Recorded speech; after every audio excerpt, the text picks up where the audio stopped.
Hello, it's Mike Will, your property quarterback, licensed realtor in Pennsylvania, serving the greater Philadelphia area, both the city as well as the suburbs.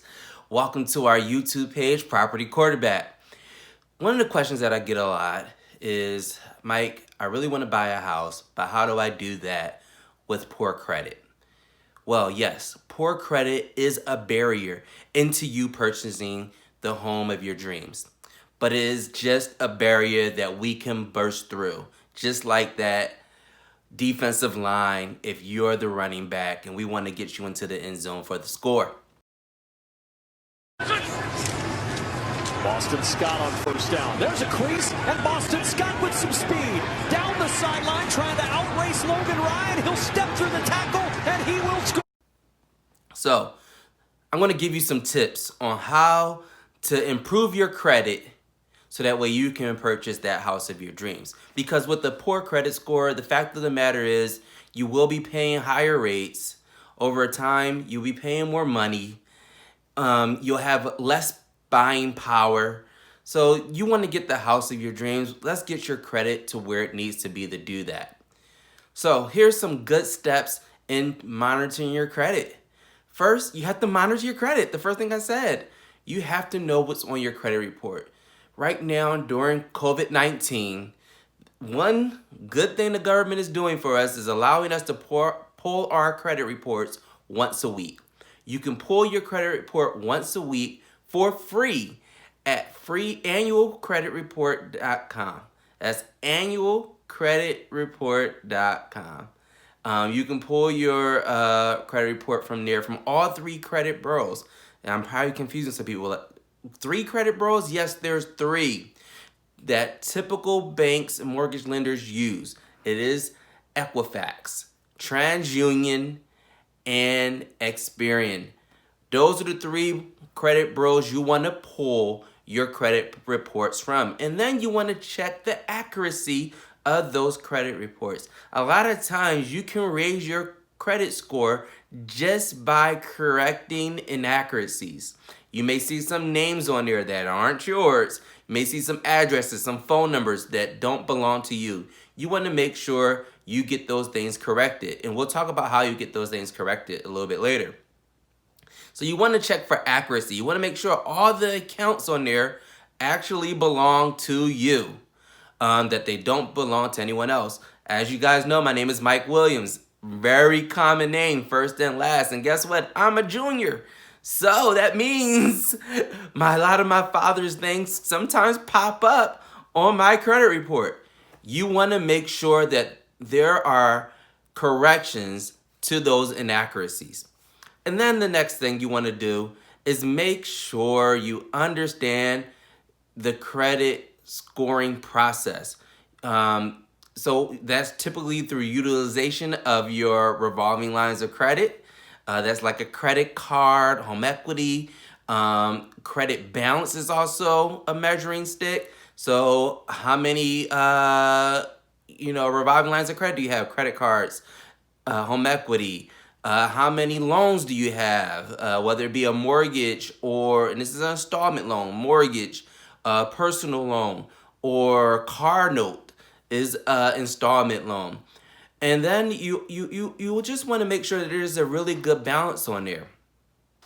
Typical good balance of credit to have is 2 revolving lines of credit and 1 installment loan. So for most, if you're young and you're just starting out, that is 2 credit cards and a car note. I don't advocate car notes, but that's just on average, the norm. And we'll talk about that in another video, why I don't advocate for car notes. I want everyone to be smart and have some form of financial literacy when you come through my page, and you earn and gain a little bit of financial literacy when you leave the Property Quarterback's YouTube page. Anyway, going back to your credit score, because you really want to buy a house. You really want to buy that home of your dream. So once you figure out what the inaccuracies are, this is how you fix that. Through the dispute process. I recommend that you write a letter. You can dispute inaccuracies on your credit report right there online. But there are some laws in place that are there to help you. You know, uh, fair credit laws are in place there to help you. So utilize them. Bureaus and creditors have 30 days to respond to a dispute. Why give them more time by doing it the quick way? Go ahead and write a letter stating that there's an inaccuracy that needs to be corrected. Once they receive that letter, um, and you will mail that certified. Once they receive that certified letter, the time starts then.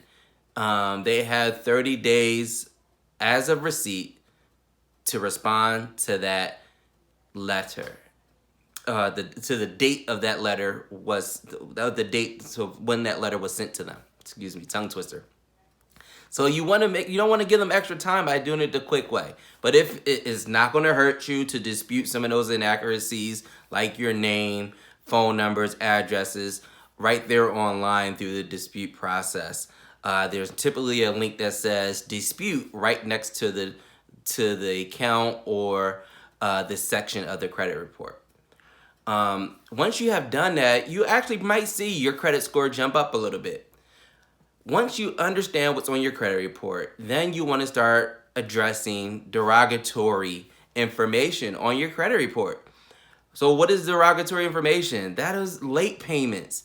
Any late payment beyond 30 days goes on your credit report. And it gets another 30 days, and another 30 days are tacked on, turns into 90 days, and then 120 days.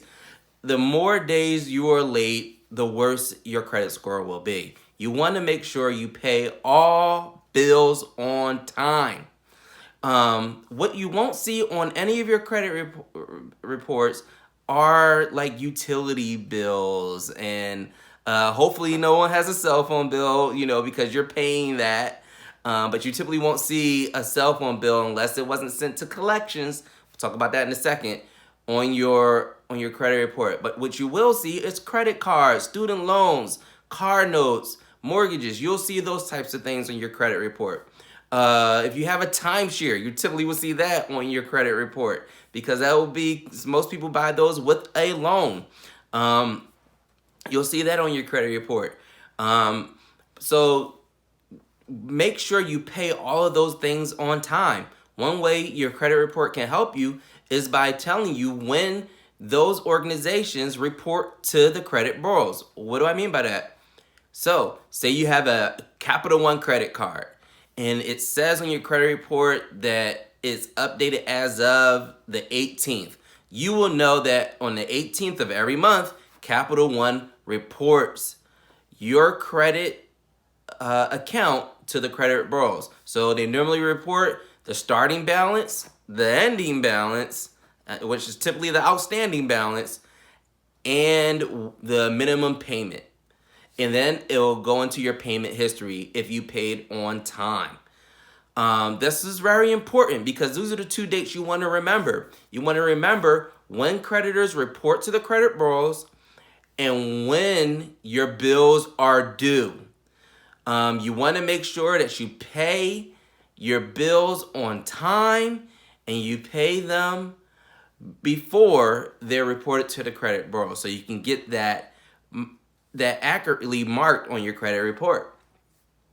And secondly, you want to know, main reason why you want to know when these bills are paid, because it helps with the utilization of your credit accounts. So if you had that same Capital One credit card and they gave you a $1,000 balance, you want to stay under 30% of that credit of all utilized credit accounts. So that means you want to stay under $300, right? That's 30% of $1,000. Well, my rule of thumb is stay under 10% if you can. So just spend $100 every month and make sure that $100 is paid off. I guarantee every month, I guarantee within a few months, you will start to see your credit score go up. So we talked about this so far. Let's cover what we've talked about so far because it's been a lot. you want to make sure that you understand what's on your credit report. Pull all your credit reports. Then you want to know what's, make sure you correct any inaccuracies. You also, during that time of pulling your report, typically they allow you to pull your scores as well, so you'll know what your scores are. And then, you want to make sure you're utilizing your credit appropriately. And two most important dates for you to remember is when the bill is due and when it's reported to the credit bureau. So those are the two important dates that are very important. So if anything else that you miss through the rest of this conversation, that's okay, because those are really the foundation. All right, so how can we help you? How can I help you, increase your credit score even more? So typically, person who doesn't, let's start with a blank slate, someone who has no credit. You're a recent college graduate, you have a great job, and you want to go buy your house, but you don't have much credit. All you have really is student loans, and you pay those on time. Okay, this is what you do. You need a credit card. Credit cards aren't the enemy. Credit is just a tool. Just like money is just a tool. I really want you to get your minds wrapped around this. It's all just a tool to help you reach your goals. So get a credit card. Typically, you can get a unsecured credit card that is, typically you can get one of those students cards, or you may have to get an a secured credit card. What is a secured credit card? To put it in layman's terms, you give the bank $300. The bank will then give you a $300 limit on a credit card. What does that mean? It means that $300 secures that line of credit for you. If you mess up, the bank has that $300 to pay that debt off. Typically, most credit cards are unsecured, meaning that it's not secured by anything else. And if you mess up with that credit card, you end up owing that bank that money, and there's nothing to secure it with, because now you just owe the bank $1,000. If your credit limit is $1,000, and don't say you went over your limit, then you owe them a lot more money. But so the fact of the matter is, for a lot of beginner with credit, a secure card is really a safety net. But get a credit card, and you want to start making purchases. My suggestion is start buying things you need. Credit card is not your money. It is the bank's money. And believe me, the bank will do everything they possibly can to get their money. So you want to use it responsibly. What I suggest is you can go get one of those reward cards. You need gas every week. You have an allotment in your budget for gas every week. Use the gas card. You use groceries every week. Maybe you want to use it for groceries.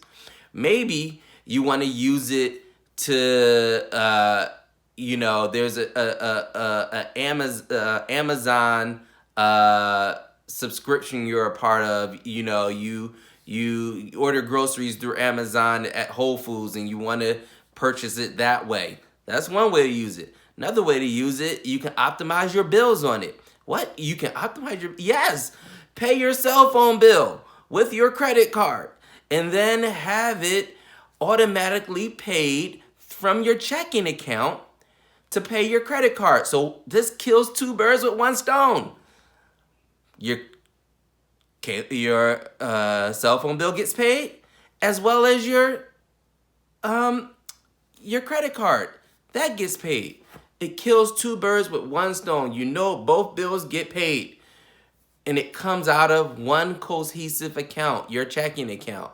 And it would have came out of that account anyway, because you would have been paying your cell phone bill anyway. So you find an account that you have, like a cell phone bill, a gas bill, a water bill, something you need to pay, your rent, and get that automated through a credit card, but then automate that payment from your checking account every month. And that will be a great way to start building credit. And watch your credit score go up, because you're utilizing the credit line appropriately, and you have a great payment history. you really only need 3 to 6 months of really good payment history and utilizing credit appropriately to really start to build really good credit. Another thing you want to have, so I told you installment loans, right? So if you're a student and you have student loans, you already have an installment loan. You don't need a car note. But if you're, someone like myself, me and my wife do have car notes. I told you that I don't like them. I don't like the $400 car note. I don't like the $500 car note. My wife and I are very modest, and we always buy used cars, and that'll come from another YouTube video. What we did was we are able to use our businesses to help us out with our car note. So we'll get into that a little bit later, but maybe you do have a car note. Make sure that car note is something that you can afford easily.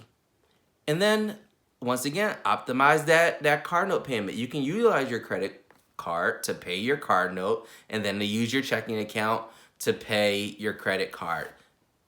Your car note gets paid, your credit card gets paid, and you're building good payment history. This is really important. I want to stress this. Good payment history is what's going to help you. Correct utilization of your credit card is what's going to help you build a good credit score. All right, so that's someone just starting out. Let's talk about someone like myself, who didn't have financial literate parents. It wasn't their fault. Just what it is, right? So when I was 18 and I got my first credit card in the mail that I didn't ask for, it just was sent to me. I thought it was free money. I thought it was a gift card. Yeah, boo-boo on me. And I went spending.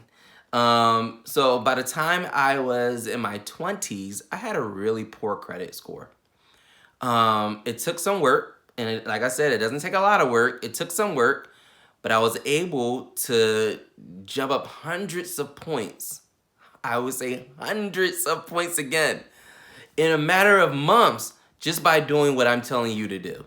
I went from 475 to 724 in a matter of 6 months. So if I can do it, you can do it. That's guaranteed. You can do it. I'm being completely transparent with you. So you can do it. Just follow the steps. So someone like me who had poor credit, you got to deal with the poor credit. You got to talk to the creditors. You don't have to, when you talk to the creditor, you don't have to accept any debts because some of them were wrong. But what you have to understand is you have to speak to them. And you'll be able to negotiate on your behalf settlements. I don't agree with always settling accounts, but in some circumstances. But for me, it worked because I was able to talk to the creditor for some settlements, particularly for a timeshare that I had no business buying when I was 18 years old that I never even used. But I had to negotiate a settlement for that timeshare, and I did. And in that negotiation, I said, I'll pay you X amount of money, which was pennies on the dollar. I'll pay you X amount of money. If I pay you this, I need it in writing that you will remove this account from my credit report. And I got it in writing. After I gave them the money, about 5 days after, it was removed from my credit report.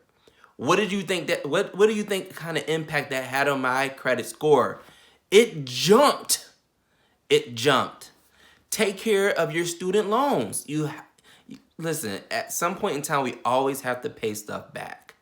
So yes, get on the phone and speak to the creditor, whether it's Sallie Mae, Navient, FedLoan, whoever it is, call them and let them know what your financial circumstances. If you went to school, you owe the money. And, it has to be paid back. But there's ways that you can make sure that payment, just by having a conversation, is something that you can afford. Because guess what? When you go to buy your first home and you want to get it approved for a mortgage, that information is going to pop up that you have student loans. And 1% of those student loans, the outstanding balances If you don't currently have a payment, say they're still in forbearance and you're constantly putting them in forbearance, 1% of that student loan. So if you have $60,000 in student loans, $60,000. So your monthly payment will be $600, right? We're talking about $600 when you could have had a phone conversation with Navient, Fed Loan, whoever, and your monthly payment could be $150 just by having a conversation. So that it's going to come up. So you got to take care and utilize credit appropriately. And once again, make sure you pay it back responsibly.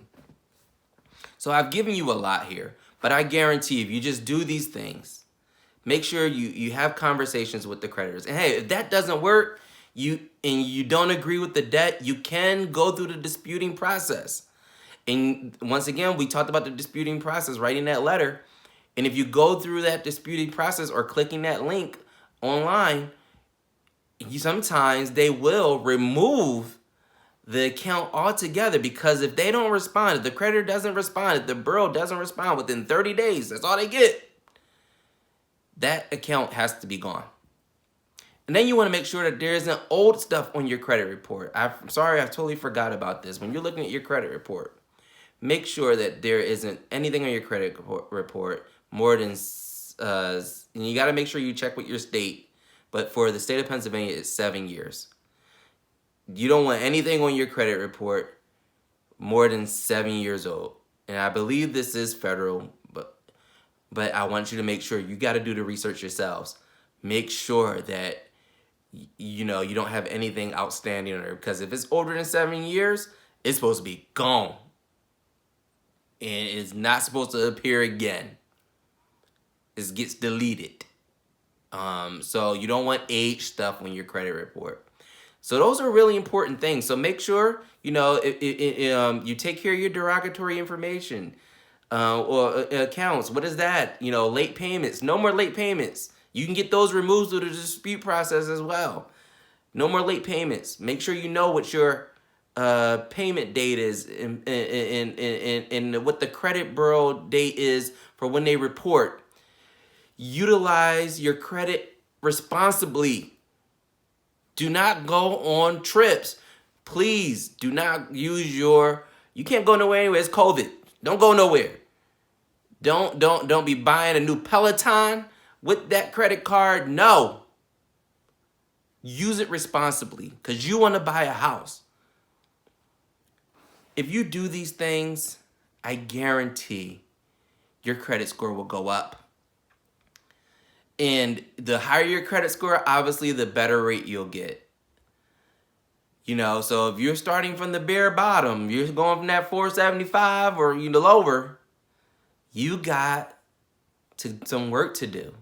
And I guarantee you can do it with these strategies. You will be successful and you'll be celebrating a victory at the closing table if you just follow some of these simple tasks. So I hope this was helpful. I know it's a lot of information, and I know I can go rambling. But please, if you have any questions about how you can buy your first home, how you can get your credit repaired, please go ahead and, send me a question in the comments. Go ahead and like and subscribe. I appreciate you all. You're all a part of my team, and I want my team all to be winners. I want everyone on my team to be winners. So here's to winning in real estate. This is your property quarterback, Mike Will. Like and subscribe. Go ahead and comment your questions. And oh, by the way, this will be a little knot. I'm going to put a link in this particular YouTube, and it'll take you to my site, one of my websites, and you'll be able to download a free template for a credit dispute letter. So I'll give that to you for free just for watching this video. Thank you. Well, thank you for joining us for another edition of Property Quarterback on our YouTube channel. Don't forget to like and subscribe and comment your questions there below. Here's to us celebrating a huge victory at the closing table. But first, we got to put together a winning game plan. We'll see you soon.